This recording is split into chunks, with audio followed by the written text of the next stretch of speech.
ஜனவரி 7ஆம் தேதி திருச்சியிலே மக்கள் அதிகாரம் அமைப்பின் சார்பாக பாசிச பிஜேபியை தோற்கடிப்போம், இந்தியா கூட்டணியை ஆதரிப்போம் என்கின்ற முழக்கத்தை முன்வைத்து மாபெரும் அளவிலே மாநாடு நடத்த உள்ளோம். இந்த மாநாட்டிற்கு மக்கள் கலை இலக்கிய கழகம், புரட்சிகர மாணவர் இளைஞர் முன்னணி, புதிய ஜனநாயக தொழிலாளர் முன்னணி, விவசாயிகள் விடுதலை முன்னணி போன்ற அமைப்புகள் ஆதரவுகளை தெரிவித்துக் கொண்டிருக்கின்றோம். ஏன் பாசிச பிஜேபியை நாம் இந்த தேர்தலில் தோற்கடிக்க வேண்டும்? ஏன்னா இந்தியா என்பது ஒரு மதச்சார்பற்ற நாடு, ஜனநாயக நாடு. ஆனால் இன்றைக்கு மத கலவரங்களை தூண்டிவிட்டு ஜனநாயகத்தை மறுத்து செயல்படுகின்ற ஒரு கட்சி எதுன்னு சொன்னா அது பாசிச பிஜேபி அரசு தான். எதையுமே பேச முடியல. இன்னைக்கு சமூக ஆர்வலர்கள் தங்களுடைய கருத்துக்களை சொன்னா சுட்டுக் கொள்வது பாசிச மோடி அரசினுடைய நோக்கமா இருக்கு.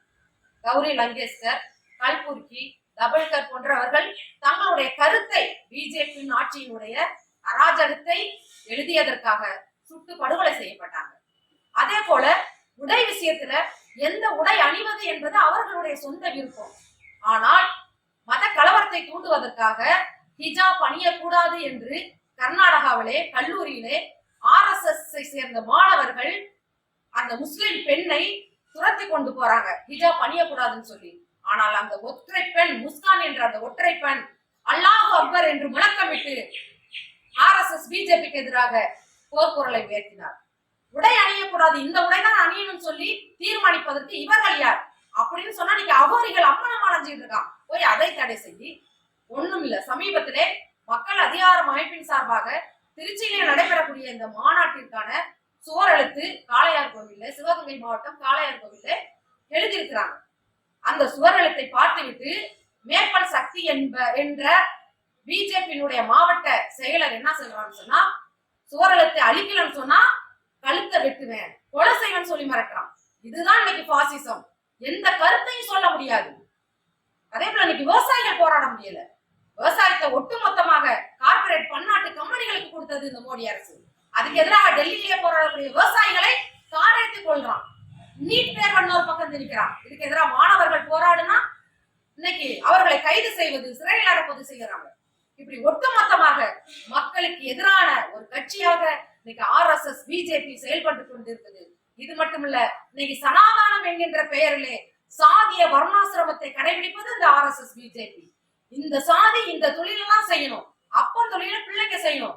அப்பன் பறை அடிக்கிறான்னா பிள்ளைங்களும் பறைதான் அடிக்கணும். அப்பன் சவரம் செய்யறான்னா பிள்ளைங்களும் சவரம் தான் செய்யணும். மேல்மை படிச்சு மேல போகக்கூடாது என்பதுதான் இன்னைக்கு இருக்கக்கூடிய சனாதானம். இந்த சனாதானத்தை கட்டி காப்பதுதான் இன்னைக்கு RSS பிஜேபியினுடைய செயல் திட்டமா இருக்குது. அதனாலதான் இன்னைக்கு கோயில் கருவறைக்குள்ள பார்ப்பனர்களை தவிர வேற எந்த சாதியினரும் போக முடியாது.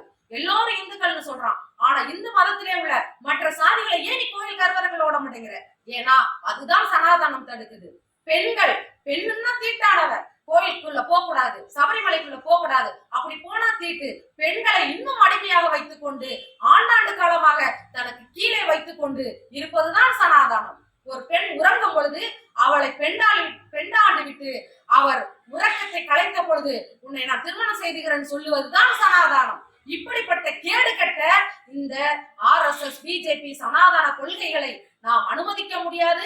இதை ஏற்றுக்கொண்டு வர இந்த பிஜேபி அடுத்த தேர்தலிலே நீடிக்க கூடாது என்கின்ற நோக்கத்தில் தான் இந்த முறை மக்கள் அதிகாரம், மக்கள் கலை இலக்கிய கழகம், புரட்சிகர மாணவர் இளைஞர் முன்னணி, புதிய ஜனநாயகம் தொழிலாளர் முன்னணி, விவசாயிகள் விடுதலை முன்னணி போன்ற அமைப்புகள் எங்களுடைய கொள்கை என்னன்னு சொன்னா நாங்க தேர்தலை புறக்கணிக்கக்கூடியவர்கள். ஆனால் இந்த முறை தேர்தலிலே பாசிச பிஜேபியை தோற்கடிப்பதற்காக முதல் முறையாக நாங்கள் தேர்தலிலே வாக்களிக்க போகின்றோம். பாசிச பிஜேபியை தோற்கடிப்போம், இந்தியா கூட்டணியை ஆதரிப்போம். அனைவரும் இந்த மாநாட்டிலே கலந்து கொள்ளுங்கள். நன்றி.